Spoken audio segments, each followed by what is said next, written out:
Ang sikat ng araw ay tila ba nagtatago sa likod ng makakapal na alapaap, sumisimbolo sa isang pag-ibig na nagsimula sa tanggapan na puno ng mga lihim at paghanga. Si Erica, isang manager sa isang kilalang korporasyon, ay kinikilala sa kanyang galing sa trabaho. Matatalas na desisyon at ang kanyang profesional na pananamit na laging nagpapatingkad sa kanyang matipunong tindig. Ngunit sa likod ng kanyang mga formal na kasuotan at seryosong muka, mayroong isang puso na lihim na naghahanap ng pag-ibig. Isang pag-ibig na hindi nakabantay sa estado sa buhay. Ang kanyang pananaw ay biglang nagbago nang makilala niya si Anthony, ang laging nakangiting janitor na responsable sa paglilinis ng kanilang opisina. Sa unang tingin pa lamang, hindi lingid sa kaalaman ni Erica na si Anthony ay may kakaibang karisma. Maputi ang balat nito na tila hinugis sa marmol, at ang kanyang mga mata ay laging nagpapahayag ng kababaang loob at sinseridad. Malaki ang katawan nito, malapad ang balikat, at ang mga bisig na may ugat na nagkakaripas sa bawat galaw. Bawat pagtawa ni Anthony ay nagbibigay ng kakaibang init sa malamig na bukas na espasyo ng kanilang opisina. At bawat pag-angat ng kanyang balde ng linis ay nagpapakita ng lakas na hindi lamang pisikal, kundi pati na rin ang lakas ng kanyang pagkatao. Isang patunay na dati itong isang kargador. Ang kanilang kwento ay nagsimula sa simpleng pagbati. "Magandang umaga po, Ma'am Erica," bati ni Anthony. Ang kanyang boses ay malambing at magalang. "Magandang umaga rin, Anthony," tugon ni Erica. Isang ngiti ang sumilay sa kanyang mga labi na bihira lamang makita ng ibang empleyado. Sa simula, ang kanilang pag-uusap ay limitado lamang sa trabaho, ngunit unti-unting lumalalim ang kanilang ugnayan. Isang araw ng gabing nag-overtime si Erica, nakita niya si Anthony na naglilinis pa rin. Huminto siya sandali para magkape sa pantry, at doon nila pinagsaluhan ang isang tahimik ngunit makabuluhang pag-uusap. "Anthony, hindi ka pa ba umuuwi? Gabi na," tanong ni Erica. May bahagyang pag-aalala sa kanyang tinig. "Matatapos na rin po, ma'am. Kailangan ko lang pong tapusin ang pinaka-last na floor bago po ako umuwi," sagot ni Anthony habang abala sa pagpupunas ng mesa. "Nagugutom ka na ba? May dala akong sandwich. Baka lang gusto mo." Nagulat si Anthony sa alok. Hindi siya sanay na may nagmamalasakit sa kanya sa ganoong paraan. "Naku ma'am, wag na po. Baka nakakahiya." "Ano ka ba, Anthony? Tao lang din naman tayo. Gusto mo ba ng kape?" At doon nagsimula ang kanilang mga impromptu na pag-uusap. Sa mga gabing iyon, natutunan ni Erica ang mga pangarap ni Anthony, ang kanyang pagmamahal sa kanyang ina, at ang kanyang determinasyon na umangat sa buhay sa kabila ng kanilang kahirapan. Sa kabilang banda naman, unti-unting nabuksan ni Erica ang kanyang sarili kay Anthony. Ang kanyang mga takot, ang kanyang pagkahapo sa trabaho, at ang kanyang pagnanais ng isang simpleng pag-ibig. "Alam mo, Anthony," sabi ni Erica isang gabi, habang nakatingin sa labas ng bintana ng opisina. Ang syudad ay kumikinang sa ilaw. "Hindi ko alam kung bakit pero masaya ako kapag kasama ka." "Ako rin po, Ma'am Erica," sagot ni Anthony. Ang kanyang mga mata ay nakatingin din sa labas. Ngunit ang kanyang atensyon ay nasa babae sa kanyang tabi. "Masaya akong napakagaan ng loob nyo kapag ako ang kausap nyo." Ang kanilang pag-ibig ay umusbong sa mga silid na puno ng dokumento at tahimik na mga pasilyo. Hindi ito mabilis na sumiklab, ngunit dahan-dahang lumalalim, tulad ng isang ugat na sumisiksik sa lupa. Naakit si Erica sa kalakasan ni Anthony, hindi lamang sa kanyang katawan, kundi pati na rin sa kanyang diwa. Ang kababaang loob ni Anthony, ang kanyang pagiging masipag, at ang kanyang malalim na pagmamahal sa pamilya ay mga katangian na hinahanap ni Erica, na sa kabila ng kanyang tagumpay sa karera ay nakadarama ng kalungkutan sa kanyang sariling buhay. Isang araw matapos ang ilang buwan na pag-iibigan, habang naglalakad sila sa isang parke, humawak si Anthony sa kamay ni Erica. Erica, mahal kita. Ang mga salitang iyon ay nagdala ng isang alon ng init sa puso ni Erica. Mahal din kita, Anthony.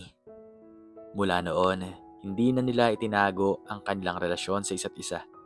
Bagaman, may mga bulungan sa opisina, hindi nila ito pinansin. Ang mahalaga sa kanila ay ang kanilang pag-ibig. Isang hapon, habang nagpaplano sila sa kanilang kinabukasan, lumabas ang isang mahalagang tanong. Saan tayo titira, Anthony? Tanong ni Erica. May maliit kaming bahay sa probinsya, Erica. Doon kami nakatira ni nanay. Simple lang, pero masarap mamuhay doon. Sagot ni Anthony. May bahagyang pag-aalinlangan sa kanyang tinig. Alam niya ang pagkakaiba sa kanilang mga antas ng pamumuhay. Ngunit buo ang loob ni Erica. Handa akong tumira sa kung anumang buhay ang meron ka, Anthony. Ang mahalaga ay magkasama tayo. Ang mga salitang iyon ay nagbigay ng isang matinding kaligayahan kay Anthony. Naramdaman niya na si Erica ay kakaiba sa lahat ng babae na nakilala niya. Hindi ito naghahanap ng karangyaan, kundi ng tunay na pagmamahal. Dumating ang araw na nagpasya silang lumipat sa bahay ni Anthony. Pinagpaalam na ni Erica sa kanyang trabaho ang kanyang pansamantalang pagliban, habang si Anthony naman ay nagsumite ng kanyang pagbibitiw. Nais nilang simulan ng isang bagong kabanata sa kanilang buhay, malayo sa mga formalidad ng syudad at malapit sa puso ng pamilya ni Anthony. Ang kanilang paglalakbay ay napuno ng pag-asa at pananabik. Habang papalapit sila sa kanilang destinasyon, unti-unting nagbago ang tanawin. Mula sa mga gusaling nagtatayugan, napalitan ito ng lunti ang bukirin, malawak na taniman at mga simpleng kabahayan. Malapit na tayo, Erica, sabi ni Anthony. Ang kanyang ngiti ay abot tenga. Nang makarating sila sa kanilang pupuntahan, isang simpleng bahay na gawa sa kahoy at kawayan ang sumalubong sa kanila. May maliit na hardin sa harapan na puno ng mga halaman at bulaklak. Sa labas ng bahay ay may isang matandang babae na nakaupo sa isang bangko, abala sa pagbuborda. Siya si Aling Vilma, ang ina ni Anthony. Nay! Sigaw ni Anthony at dali-daling lumapit para yumakap sa kanyang ina. Nakangiti si Aling Vilma, ang kanyang mga mata ay nagniningning sa saya. Anak, nakauwi ka na. Sino ang kasama mo? Lumapit si Anthony kay Erica at iginaya ito kay Aling Vilma.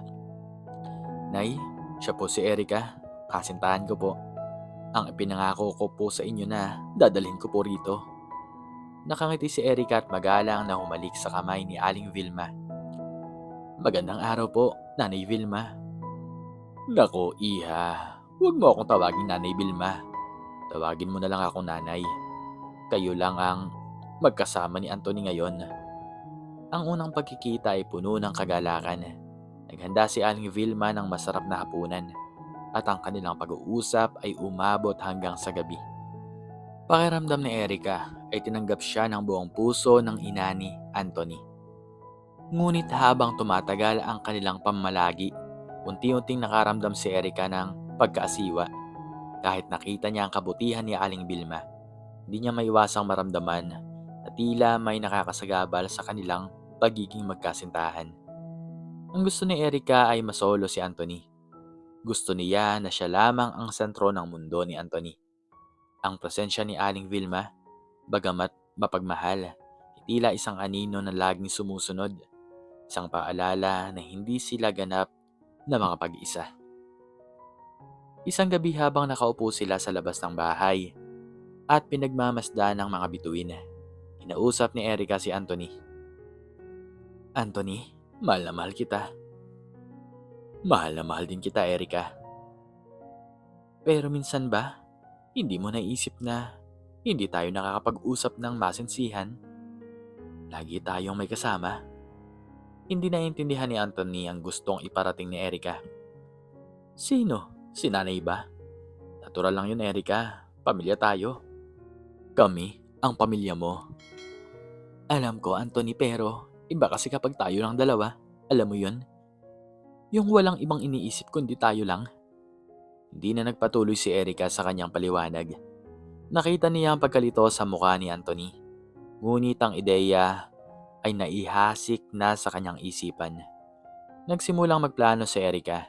Kailangan niyang makahanap ng paraan upang mawala si Aling Vilma, kahit pansamantala, para masulit nila ang bawat sandali bilang isang magkasintahan. Ang pag-ibig ni Erica na sa simula ay dalisay ay unti-unting nahaluan ng pagkainggit at pagiging makasarili.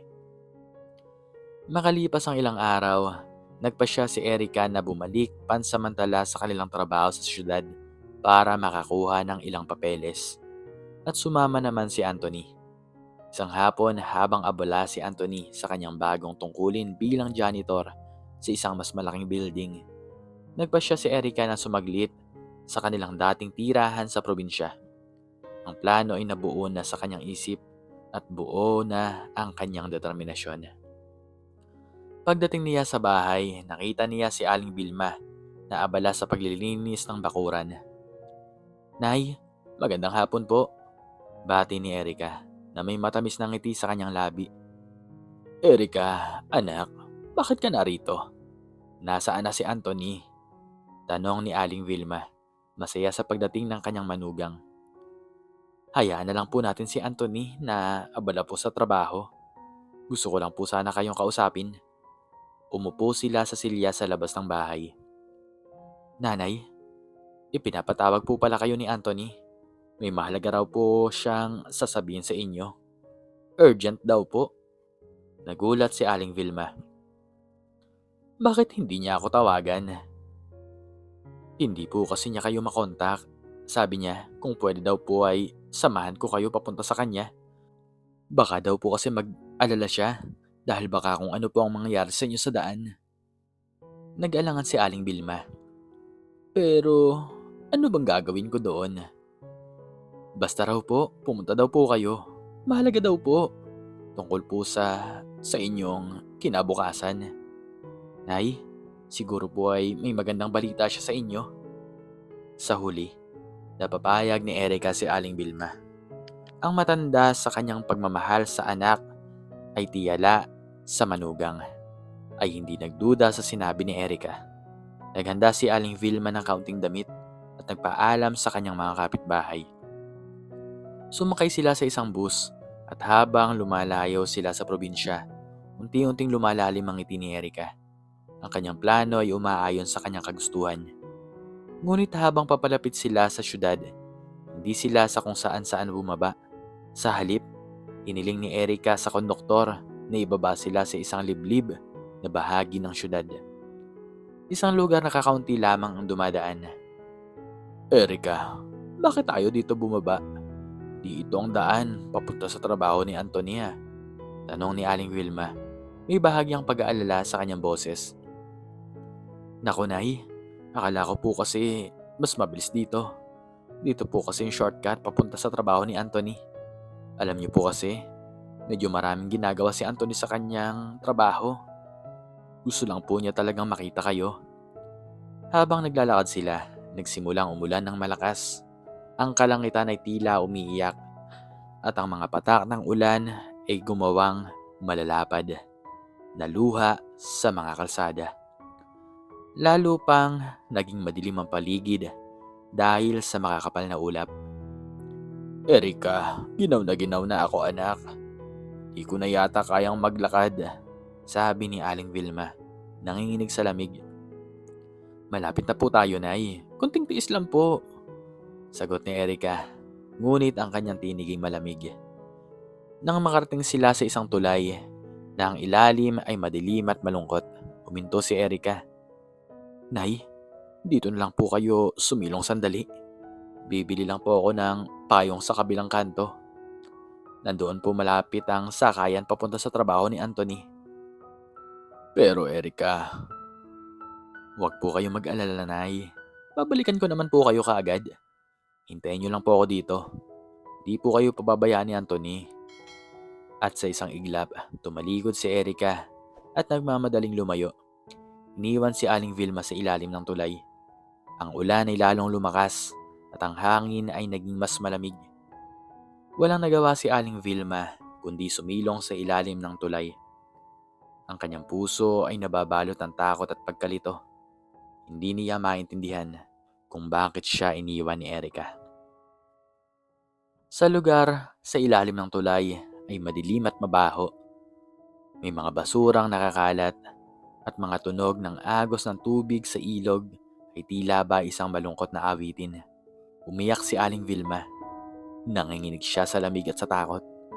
Hindi siya sanay sa ganitong uri ng kapaligiran. "Anthony, anak, nasaan ka na?" Bulong niya. Ang kanyang tinig ay halos hindi marinig dahil sa lakas ng ulan. Habang naghahanap ng masisilungan, nadapa si Aling Vilma.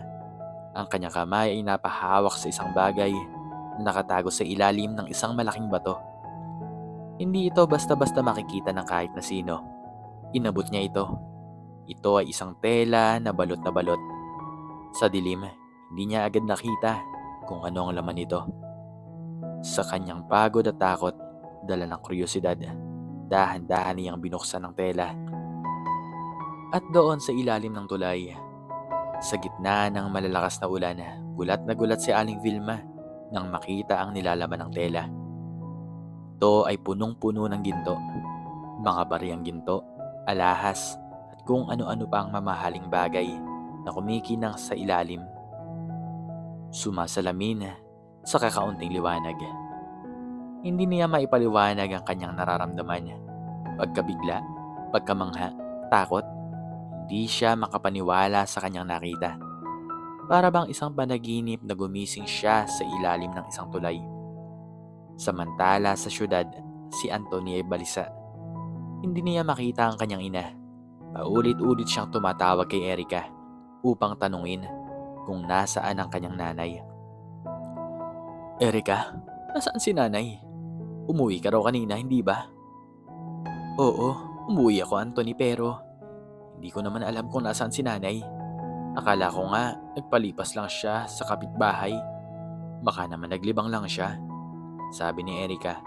Ang kanyang boses ay kalmado, ngunit may bahid ng pagkabahala na tila nagkukunwari lamang. Nagsimulang umiyak si Anthony. "Hindi, Erica. Hindi basta-basta umaalis si nanay nang hindi nagpapaalam. May nangyayari na sa kanya. May nangyari." Hinahanap ni Anthony ang kanyang ina sa bawat sulok ng kanilang probinsya. Nagtanong siya sa mga kapitbahay, sa mga kaibigan, ngunit walang nakakita kay Aling Vilma.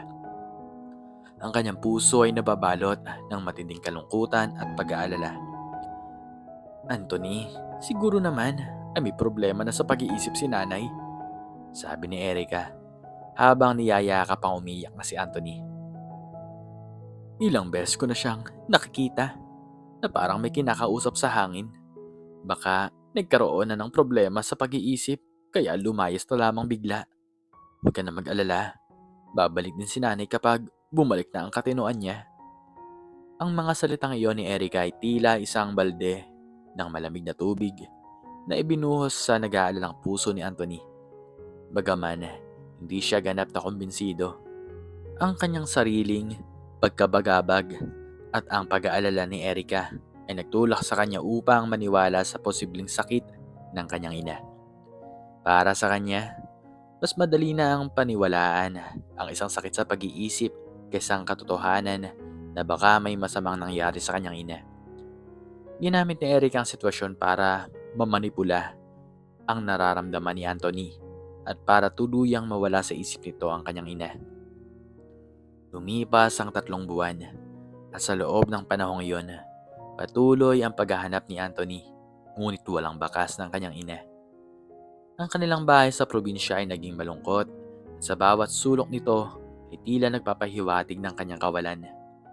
Si Erica naman ay patuloy na nagkukunwari at nagpapanggap na nag-aalala, ngunit sa loob niya ay nagdiriwang. Nakuha na niya ang gusto niya, ang masolo si Anthony. Ngunit ang tadhana ay may iba't ibang plano. Isang araw sa isang maliwanag na umaga, isang sasakyan na may sirenang umaalingaw ang huminto sa tapat ng kanilang bahay. Mula rito ay bumaba ang isang babae na sa unang tingin ay hindi makikilala ni Anthony at ni Erica. May matipunong tindig ito, nakaayos ang buhok at may suot na mamahaling damit. May kasama itong dalawang pulis. Pagbaba niya sa sakyan, naglakad siya nang may kumpiyansa patungo sa kanilang bahay. Anthony, tawag ng babae. Ang kanyang boses ay malalim at matatag. Ngunit sa gulat ni Anthony, ang babae sa kanyang harapan ay walang iba kundi ang kanyang ina na si Aling Vilma. Nagbago na ang kanyang pagkatao. Di na ito ang matandang babae na iniwan ni Erica sa ilalim ng tulay. Ito ay isang babae na matatag, may dignidad at mayroong kapangyarihan. Nanay? Bulong ni Anthony, hindi makapaniwala sa kanyang nakikita. Dali-dali siyang lumapit upang yakapin ang kanyang ina. Ngunit bago pa niya magawa iyon, huminto si Aling Vilma. Anthony, huwag kang lalapit sa akin. Hindi mo alam ang lahat ng nangyari. At doon, sa harap ng kanyang anak at ni Erica, ikuwento ni Aling Vilma ang lahat ng nangyari. Ang kanyang mga mata ay nagniningning sa galit at sa lungkot habang inilalahad niya ang bawat detalye. Iniwan ako ni Erica sa ilalim ng tulay, Anthony. Sa gitna ng malakas na ulan, sinabi niya na ipinapatawag mo ako. Ngunit lahat pala yon ay kasinungalingan. Nanginginig si Erica. Ang kanyang balat ay nanlamig. Hindi siya makapagsalita. Ang mga pulis ay tahimik na nakikinig. Umuulan ng malakas at ginaw na ginaw ako. Walang ibang lugar na sumilong kundi sa madilim na ilalim ng tulay. Ang akala ko ay mamatay na ako doon pero may nakita akong isang tela na puno ng ginto. Ang Diyos ang nagpadala ng tulong sa akin. Ikuwento kung paano siya nabuhay at lumakas sa loob ng 3 buwan. Ang mga ginto ang nagnisusi sa kanyang bagong buhay. Nagawa niyang ibenta ang ilan sa mga ito. At sa tulong ng isang abogado na kanyang nakilala, nagawa niyang makarecover at makabalik ng may katarungan. Erica, ang boses ni Aling Vilma ay matigas. Bakit mo nagawa yun sa akin? Hindi ba tinanggap kita ng buong puso sa aming tahanan? Lumuhod si Erica. Umiiyak at humihingi ng tawad.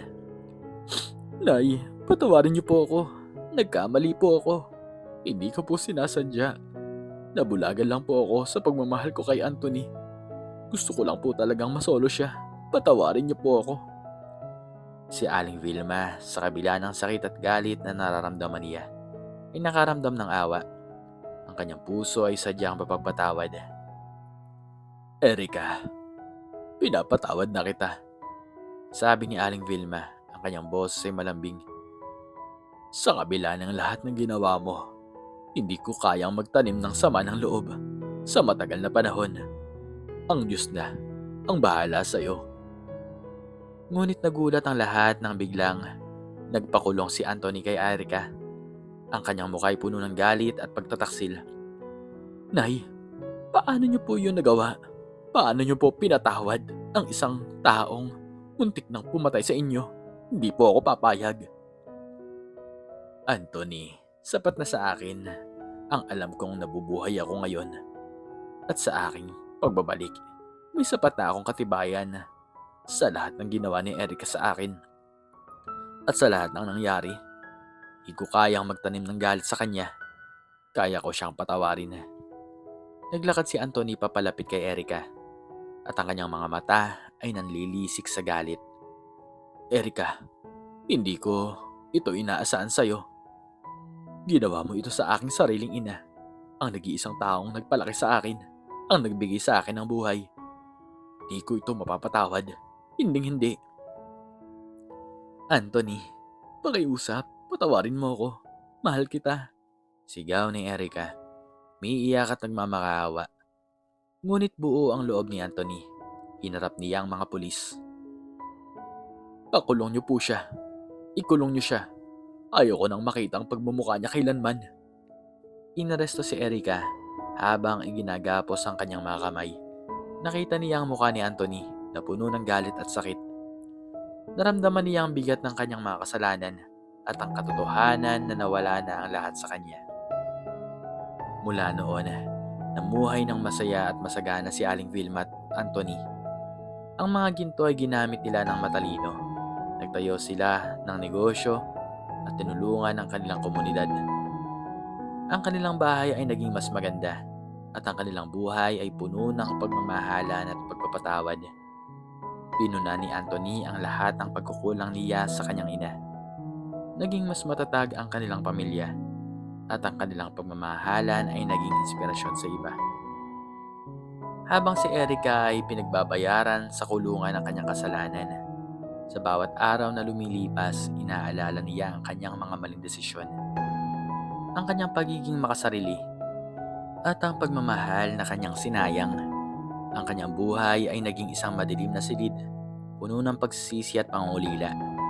At doon, sa likod ng rehas, natutunan niya ang pinakamahalagang aral sa buhay, na ang pagmamahal ay hindi makasarili, at ang tunay na kaligayahan ay matatagpuan sa pagbibigay at pagpapatawad, hindi sa pagkuha at pagtataksil. Ang kanyang pag-ibig na nagsimula sa isang paghanga ay nagtapos sa isang trahedya. Isang paalala na ang lahat ng ginawa ng tao ay may katumbas na kapalit. At hanggang dito na lamang po nagtatapos ang istorya ng Juana Tales at sana po ay nagustuhan nyo ito. Please like, share, and subscribe. Click the notification bell para palagi po kayong updated sa mga bago ko pong istorya. Muli ay maraming salamat po. God bless us all.